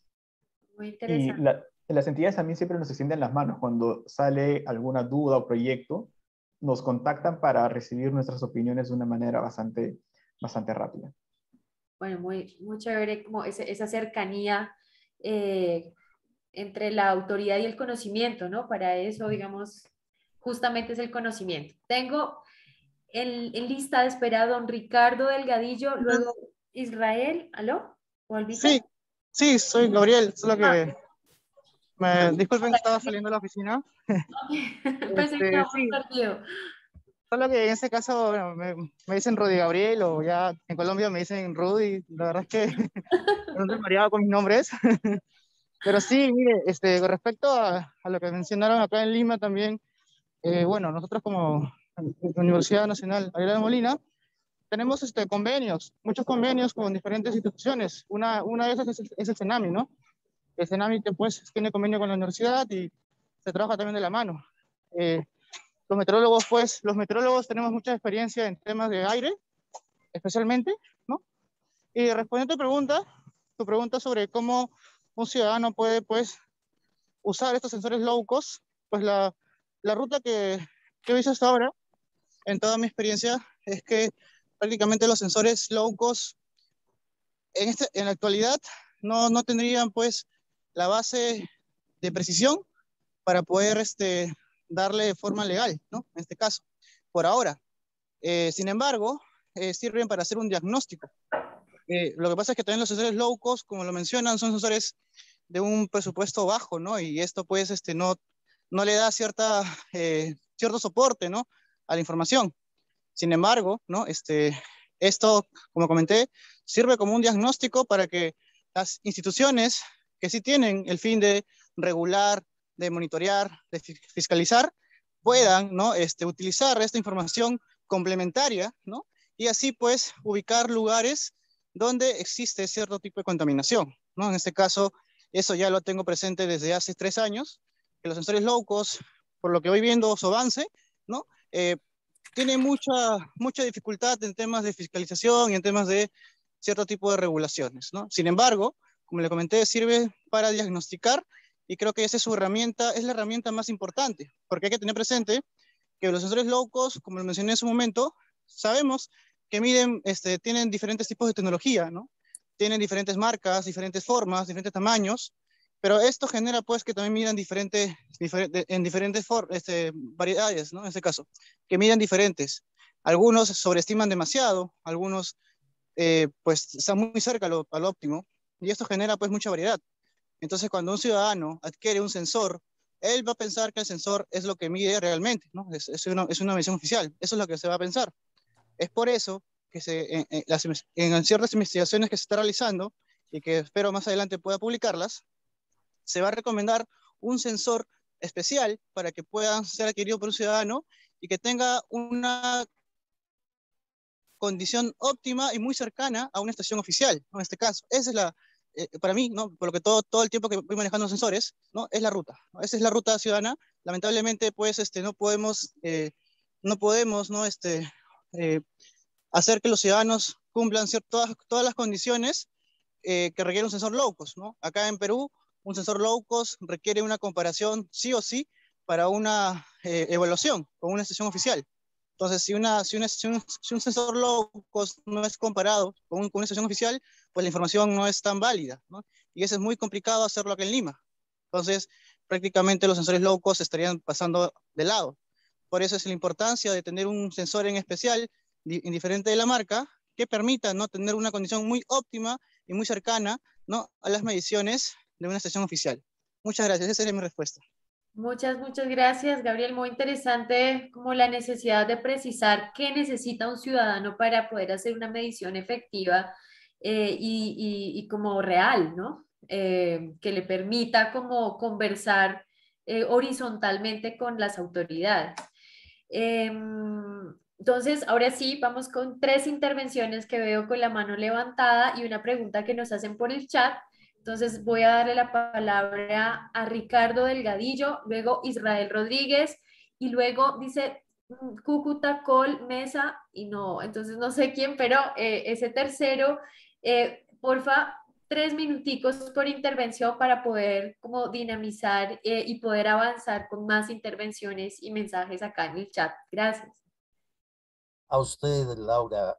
Laura, es un aporte que les quiero compartir porque esta situación demanda que participen personas comprometidas, pero suficientemente estructuradas en la academia, en la tecnología, en la ciencia, ya que esto corresponde fundamentalmente a una de los elementos de la ciencia misma, de las ciencias ambientales. Entonces les quiero dejar una iniciativa para que quienes estén interesados en formarse en este tipo de investigación y tecnología acudan a las becas que ofrece en Arabia la Universidad CAUS, la Universidad del Rey.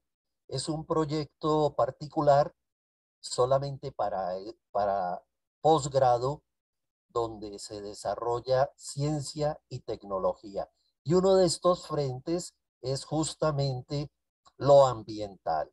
Entonces, quienes estén interesados por favor, remítanse a la Universidad de Caus, con K inicial, y ellos están promocionando becas para quienes deseen capacitarse en estas disciplinas. Gracias. Muchas gracias a usted, don Ricardo. Israel y luego Cúcuta. No sé quién es. Buenas noches nuevamente. La verdad que dando interés a la parte pedagógica, es interesante para las personas que estén en Bogotá y quieran participar todavía de la Feria Internacional de Medio Ambiente que se está llevando a cabo en la feria, en Corferias. Pueden asistir mañana, después posiblemente de la reunión que tenemos en la mañana con los especialistas. Es importante mirar las tecnologías de punta que hay allí y haciendo énfasis a casos particulares de condensación de la atmósfera para producir agua potable. Caso particular de una en Chile y ahora aquí en Colombia, que se están adelantando todos estos temas puntuales de medio ambiente. Interesante que hagan el recorrido por esta feria que termina, lástima, me enteré hasta hoy, una invitación especial, pero que pueden trasladarse y la entrada es completamente gratis. A la entrada hay una persona que da el bono de entrada para ingresar a las diferentes charlas que hay y al stand de estas maravillas que nos están hablando nuestros especialistas, no solamente en materia del aire, está el Ministerio del Medio Ambiente, también de hidrología y otras muchas más. Los invito a que vayan y no pierdan esta buena oportunidad los que estamos aquí en Bogotá. Ese era mi aporte de pedagógico. Muchas gracias, Israel. Cúcuta, no sé quién eres. Buenas noches, me presento. Habla Diego Rueda de la Mesa de Trabajo Ambiental de Norte de Santander. Tenemos el nombre así por lo que la idea es que nos ubiquemos geográficamente de dónde estamos hablando. Bueno, yo quiero hacer 5 comentarios muy rápidamente. Número 1, en relación al último expositor, lastimosamente en Colombia las autoridades ambientales mayormente se encuentran muy politizadas y es muy difícil crear ese ambiente de trabajo en donde la ciudadanía se integre con la institucionalidad porque los intereses van en caminos opuestos. El segundo comentario es en relación a la anterior exposición a esa, donde se mencionaba el impacto que tiene en la salud de los menores y en la situación que genera la muerte de gran cantidad de menores en el análisis que ha hecho el Perú. Y en el caso de Colombia, se podría jurídicamente apelar a los derechos superiores del menor. Tocaría que como su nombre lo dice, son superiores por encima del de las demás personas. Tocaría explorar ese camino en el caso del Perú. El tercer aporte es que una herramienta jurídica, la persona que hacía la consulta, bueno, ¿cómo nos podemos apoyar para poder llevar a cabo las denuncias o que se generen los cambios en cuanto al tratamiento ambiental? Sería la Red Institucional de Apoyo a las Veedurías Ciudadanas, tiene la sigla RIAV, con B corta al final, porque una vez se pudieran constituir como veeduría, harían la solicitud ante bien sea la Contraloría o la Personería, que son miembros de la Red Institucional de Apoyo a las Veedurías Ciudadanas, para tener sesiones de trabajo y acompañamiento en lo técnico, en lo jurídico, inclusive en lo social. Y por supuesto, pues por sus funciones en lo fiscal y en lo disciplinario. ¿Para qué? Para hacerle veeduría a las autoridades que deberían controlar que no se esté por fuera de la norma. Es decir, no luchar contra el que es el causante de la problemática ambiental, sino solicitar o exigir a las autoridades ambientales que sean los que se encarguen porque esa es su función. Así lo hemos venido haciendo en Norte de Santander en algunos casos.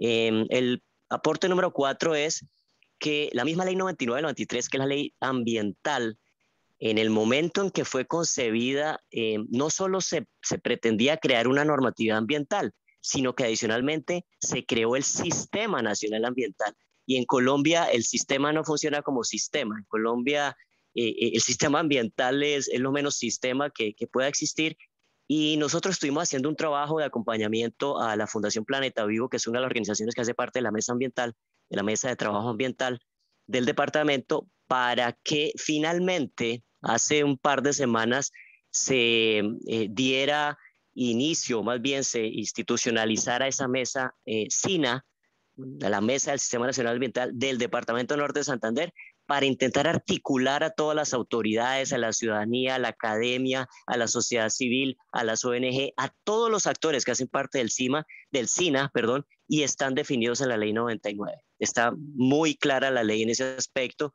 y es uno de los 3 pilares de la Ley 99 que desde el 93 pues simplemente no se ha hecho nada al respecto. Aparece en la documentación, aparecen titulares, aparecen encabezados de documentos, pero en la práctica está de adorno. Entonces lo que queremos es ponerlo a funcionar. Y el último caso, que también es de la vida real, aquí en Norte de Santander, es que a veces para lograr los resultados, si los anteriores no han dado, pues, digamos, el resultado esperado, el camino sería las denuncias. Tenemos un caso concreto. Las plantas de tratamiento de aguas residuales en el departamento siempre habían sido burla del gobernante de turno y de la autoridad ambiental de turno, hasta que documentamos técnicamente los niveles de contaminación en el caso particular del río Zulia y demostramos con informes hechos por la Corporación Autónoma cómo se excedían en 7, 14 y más veces los niveles máximos permitidos de contaminación. Al llevarlo a denuncia, lo que logramos fue que, liderado por la Procuraduría, se establecieron unas mesas de trabajo en el departamento, en total 12, para finalmente lograr que hoy, ya fue anunciado hasta por el presidente de la República, se está encaminando la viabilidad financiera para los diseños de las plantas de tratamiento de aguas residuales y para posteriormente, por supuesto, la construcción, en donde pues está también convocando a cooperación internacional, a los distintos actores que puedan participar para ya llevarlo finalmente a feliz término. Entonces son casos concretos que hemos trabajado y que de repente les pueden servir. Y tienen ustedes 2 ventajas y con esto cierro. Número 1, tienen la Procuraduría Ambiental y Agraria, la Procuraduría Delegada Ambiental y Agraria en Bogotá. Aprovechenla. Y adicionalmente tienen la Contraloría Delegada para Asuntos Ambientales en Bogotá, en un edificio, por cierto, muy bonito, allí sobre la calle 26, la avenida El Dorado.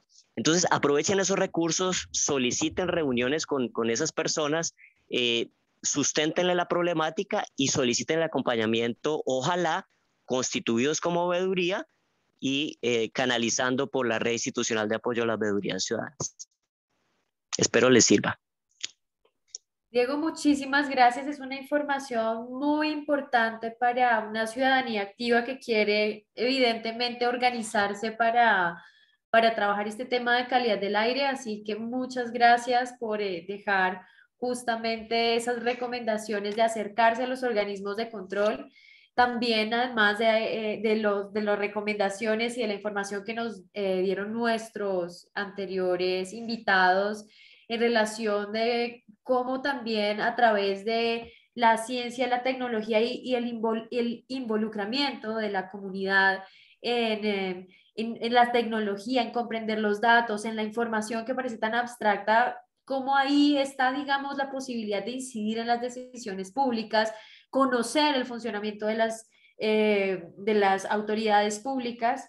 Y bueno, yo les agradezco mucho. Ojalá de verdad que esto los motive a organizarse, que podamos continuar hablando, que el tema de derechos humanos y derechos fundamentales lo involucren dentro de todo esto que parece como tan técnico y de tanto número y una resolución, pero los derechos humanos están por encima de todo eso y eso es lo que tiene que irradiar todo el ordenamiento jurídico. De nada nos sirve como una norma técnica que parece que garantiza, pero a la larga la gente se sigue enfermando y las estadísticas continúan aumentando de forma dramática en términos de mortalidad y morbilidad.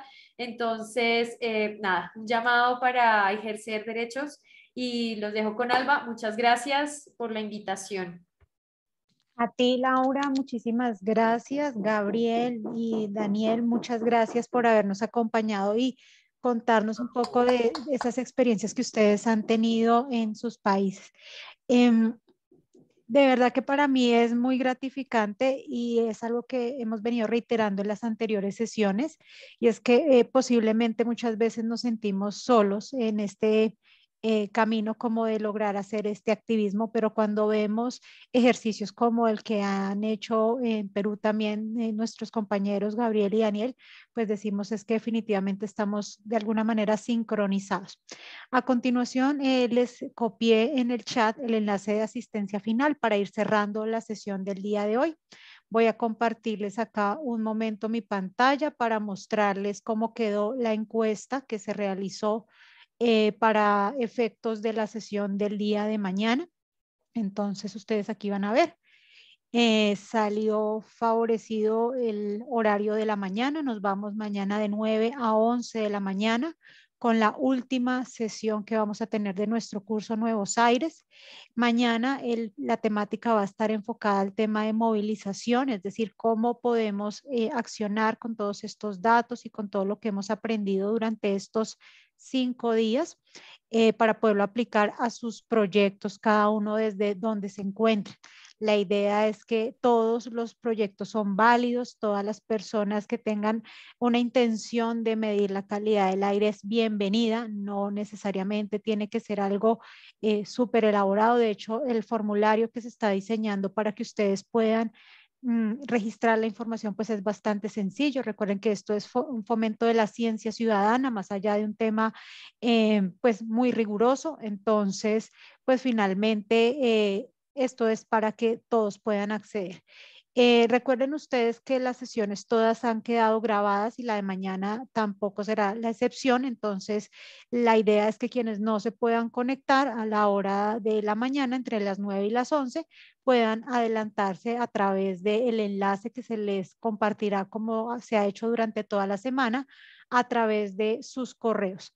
Entonces, no sé si hay alguna pregunta o inquietud respecto a esta información que tiene que ver con la sesión de mañana. Nuevamente agradecerle a Gabriel, a Daniel y a Laura por haber estado compartiendo tan valiosos conocimientos en este espacio de Nuevos Aires. No sé, Israel, ¿tienes tu mano levantada? ¿Tienes alguna pregunta en relación a lo que acabo de comentar? No, pues clarificado ya y entonces nos veremos 9 de la mañana, pero quería aportar algo muy importante en relación a lo que fue denuncias, y es un caso particular para que tengamos en cuenta en Colombia, Perú y Ecuador que estamos conectados, es que mediante la denuncia de los derechos de petición podemos solicitar muchas veces cambios, como es caso particular en el barrio donde yo vivo, en Modelia, en Fuente del Dorado. Logramos a través de un derecho de petición cambiar las tuberías de asbesto cemento, que también son formas de contaminación al agua y que son cancerígenas. Cambiamos a través de la empresa de acueducto de alcantarillado y la alcaldía mayor la tubería de asbesto cemento por tubería PVC.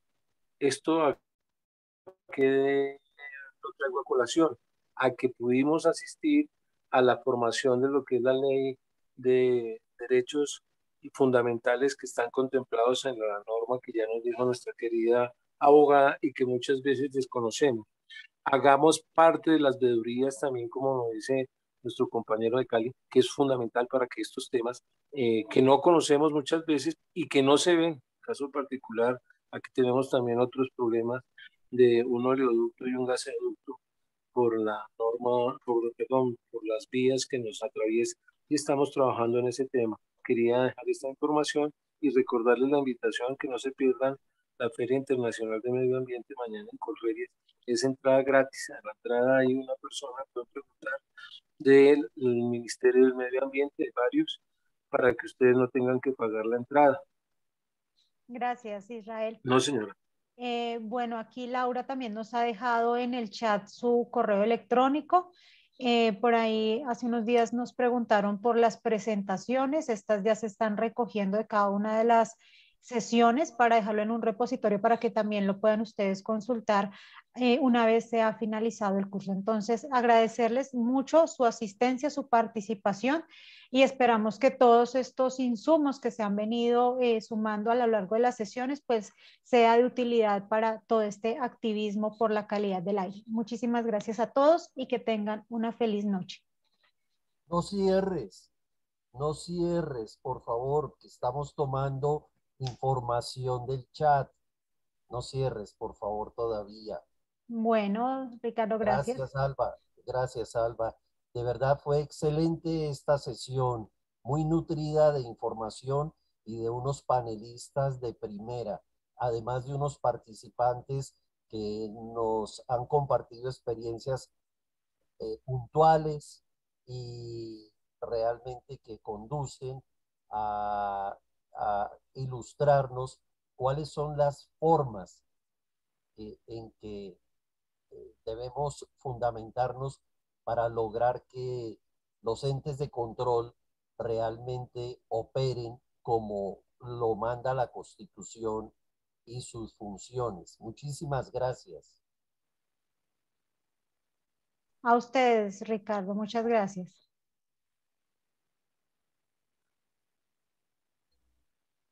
L. Santa Coloma.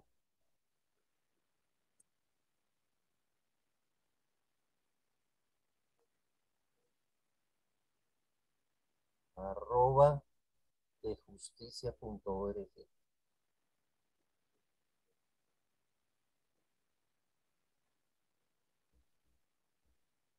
Nos vemos mañana a las 9. Feliz noche, descansen.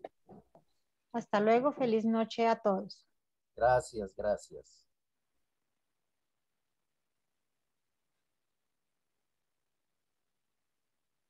Muchas gracias, buena noche.